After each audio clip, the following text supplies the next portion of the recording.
Hello everyone, आप सभी का स्वागत है मैग्नेट ब्रेन्स हिंदी मीडियम में।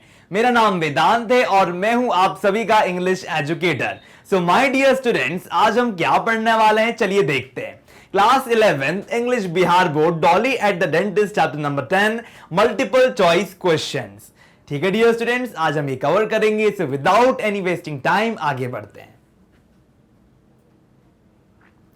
अब डियर स्टूडेंट्स, यहां पर क्या है, मल्टीपल चॉइस क्वेश्चंस हैं जो मैंने बनाए हैं आप लोगों के लिए।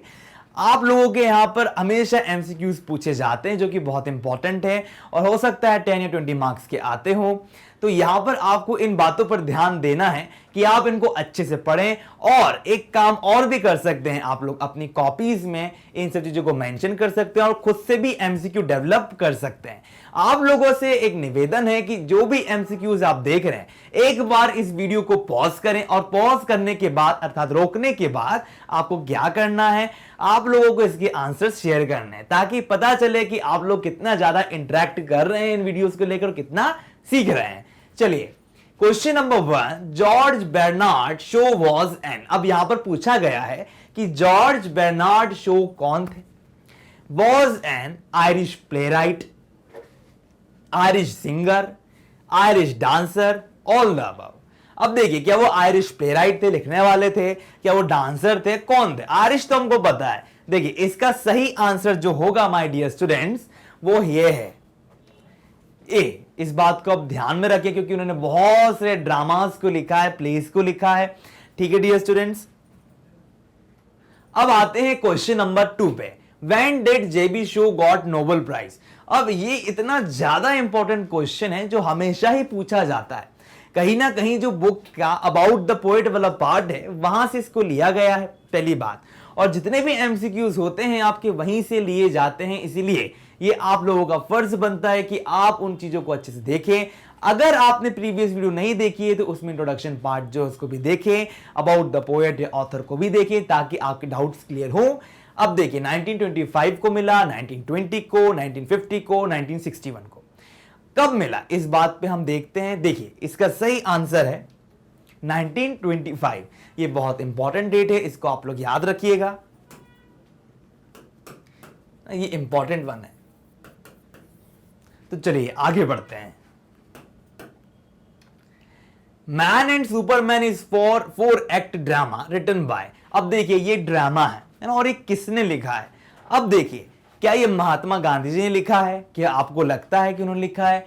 जेबी शो ने लिखा है, जेपी नारायण ने लिखा है, या नेहरू जी ने लिखा है? किन्होंने लिखा है? इसका जो सही आंसर है वो बहुत इजी है, बिकॉज ये हमारे चैप्टर के ऑथर से जुड़ा हुआ है और कहीं ना कहीं इसको लिखा है जेबी शो ने, क्योंकि ये बहुत फेमस ड्रामा है। इस ड्रामा को 4 एक्ट में लिखा गया है, बहुत बहुत फेमस है। आप चाहें तो इस बुक को परचेस करके पढ़ सकते हैं, ड्रामास को, और आप कमेंट सेक्शन में डिस्कस भी कर सकते हैं। तो इसका सही आंसर है जेबी शो। आगे बढ़ते हैं। क्वेश्चन नंबर 4 है, Shaw's first major work to appear after the war was heart break house, the apple cart, saint Joan, none of these. अब देखिए, इसमें क्या सही आंसर होगा। अब यहां पर फर्स्ट मेजर वर्क की बात हो रही है। फर्स्ट मेजर वर्क यानी जो उनका पहला वर्क था जो कि बहुत इंपॉर्टेंट है, वो कब आया? आफ्टर द वॉर वॉज, युद्ध के बाद। हार्ट ब्रेक हाउस, देखते हैं इसका सही आंसर क्या है। इसका आंसर हार्ट ब्रेक हाउस है। ठीक है, ये वर्क्स जो हैं ये इसके बाद नहीं आए। ठीक है, और नन ऑफ दिस का मतलब ये होता है इसमें से कुछ भी नहीं, तो ऐसा नहीं है। यहां पे हार्ट ब्रेक हाउस इसका सही आंसर। क्वेश्चन नंबर 5 देखते हैं। Who was famous for revolutionising comedic drama. अब यहां पर कौन है जिन्होंने क्या करा, कॉमेडिक ड्रामा को रेवोल्यूशनाइज किया। ठीक है, अब इसका सही आंसर क्या होगा? जेबी शो होगा, क्या E.M. फॉर्स्टर होगा, इब्सन होगा, या नन ऑफ दीज होगा? अब ये तो बिल्कुल कॉमन सेंस पर बेस्ड है, बिकॉज ऑलरेडी आपको इन दोनों के बारे में तो पता नहीं है। तो इसका आंसर क्या होगा? इसका आंसर होगा जेबी शो। अब हम आते हैं क्वेश्चन नंबर 6 पे, मीनिंग ऑफ प्रॉम्प्टिट्यूडेस। अब जैसे कि आप लोगों को मैंने पूरी बुक पढ़ाई है, बहुत अच्छी तरीके से चैप्टर को एनालाइज करवाया है मैंने, तो वहां पर कठिन वर्ड आते हैं। हो सकता है एग्जाम में आपसे से क्वेश्चन पूछ लिए जाएं, इसलिए ऐसे क्वेश्चंस के लिए भी आप लोग रेडी रहिए। अब जैसे readiness to act, very bad, bare, nonsense, क्या होगा इसमें से, क्या होगा सही मीनिंग? इसका सही मीनिंग जो है वो है रेडीनेस टू एक्ट, मतलब काम करने के लिए तत्पर रहना, है ना। आप लोगों को बताया था फिलिप के बारे में, तो फिलिप को लेकर ये वर्ड यूज हुआ था। करेक्ट स्पेलिंग ऑफ डिस्पायर, अब देखिए यहां पर इसकी स्पेलिंग कितनी गलत दी है, इसकी सही स्पेलिंग क्या होगी? डिस्पेयर, डिस्पेयर, क्या होगा देखते हैं। इसका सही आंसर होगा डिस्पेयर। ठीक है डियर स्टूडेंट्स, चलिए आगे बढ़ते हैं। क्वेश्चन नंबर 8 है एडजेक्टिव फॉर्म ऑफ एक्सपेक्ट। अब यहां पे विशेषण फॉर्म क्या है किसका? एक्सपेक्ट का। एक्सपेक्टेड होगा, एक्सपेक्टेडली होगा, एक्सपेक्टेशन होगा, या कोई भी नहीं। ये बहुत इजी है, इसका सही आंसर जो है डियर स्टूडेंट वो है एक्सपेक्टेड। चलिए क्वेश्चन नंबर 9 पर आते, इन मिनिएचर मीन्स। अब देखिए जब स्टार्टिंग हुआ, जब स्टार्ट किया था हमने चैप्टर, जो प्ले था जेबी शो का, वहां पे बताया गया था कि जो यंग लड़की है वो इन मिनिएचर है। अब इसका मतलब क्या है? बहुत अच्छे से बताया था कि स्मॉल इन साइज या बिग इन साइज या ए एंड बी बोथ या कुछ भी नहीं। इसका सही आंसर है स्मॉल इन साइज। वो बहुत छोटी थी, नाटी थी, और वैसे उसका भाई भी था। Question number 10, who was Valentine. अब देखिए यहां पर वैलेंटाइन कौन था? यहाँ पे जैसे आप लोगों को पता है डे भी सेलिब्रेट किया जाता है, वैलेंटाइन कपल्स के लिए होता है, लेकिन कहीं ना कहीं यहाँ पर एक व्यक्ति का नाम भी है। अब बताइए कौन? द डेंटिस्ट को कहा गया है, यंग लेडी को कहा गया है, फिलिप को कहा गया, या इनमें से किसी को नहीं कहा गया है? इसका सही आंसर क्या होगा? इसका सही आंसर होगा द डेंटिस्ट। चलिए क्वेश्चन नंबर 11 पर आते हैं। हु सेड, किसने कहा? It's my system, I am what's called a 5 shilling dentist. ये एक स्टेटमेंट दी है, किसी ने ऐसा कहा था। अब आपको तो पता है कि ये स्टेटमेंट बहुत फेमस स्टेटमेंट है डॉली एट द डेंटिस्ट का, और इसको किसने कहा होगा आप समझ गए होंगे, लेकिन देखते हैं। डेंटिस्ट ने कहा, यंग लेडी ने कहा, फिलिप ने कहा, या नॉन ऑफ दिस? किसने नहीं कहा?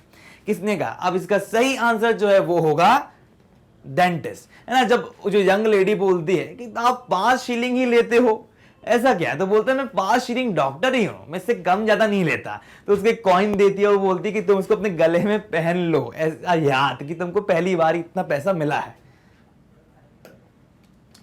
Question number 12, the dentist was invited to which hotel. एक होटल था जहां उनको इन्वाइट किया गया था। क्या वो मेराइन होटल था, सन होटल था, स्काई होटल था, एयर होटल था? कहां पर था? सही आंसर है मेराइन होटल। क्वेश्चन नंबर 13 देखते हैं, ये बहुत इंपॉर्टेंट है। Okay dear students, leaps and bound का मतलब क्या होता है? बहुत तेजी, great speed, low speed, to catch और टू अचीव। सही आंसर है ग्रेट स्पीड। क्वेश्चन नंबर 14 है कॉम्प्लेक्शन। कॉम्प्लेक्शन का मतलब क्या होता है?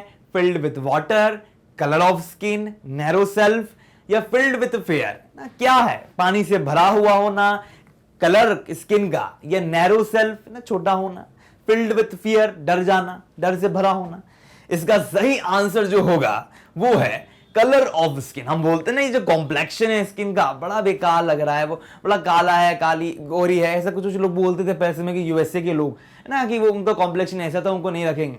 तो कहीं ना कहीं हमने इस वर्ड को पढ़ा है, और हमने यंग लेडी वाला जो चैप्टर है, जिस चैप्टर में यंग लेडी का विवरण है, वहां पर भी ये बताया गया है डॉली एट द डेंटिस्ट में। तो चलिए आगे बढ़ते हैं। Question number 15, who was regarded the greatest British dramatist after Shakespeare. Shakespeare के बाद डियर स्टूडेंट्स किसको कंसिडर किया गया है सबसे बड़ा ड्रामेटिस्ट? जेबी शो को, चार्ल्स डिकेंस को, जेम्स जॉयसे को, या किसी को भी नहीं? और ये बहुत इंपॉर्टेंट क्वेश्चन है, ये पूछा जा सकता है एग्जाम में, और इसका जो सही आंसर है वो है जेबी शो। तो माय डियर स्टूडेंट्स, यहां पर हमारा मल्टीपल चॉइस क्वेश्चन का जो सेशन है वो ओवर हो गया है। ओवरऑल हमने 15 एमसीक्यू क्वेश्चंस को देखा, समझा और उनको सॉल्व किया, उनको अंडरस्टैंड किया कि सही क्या है, गलत क्या है, और चीजों को जोड़कर देखा। आई होप आपको ये सेशन बहुत अच्छा लगा होगा।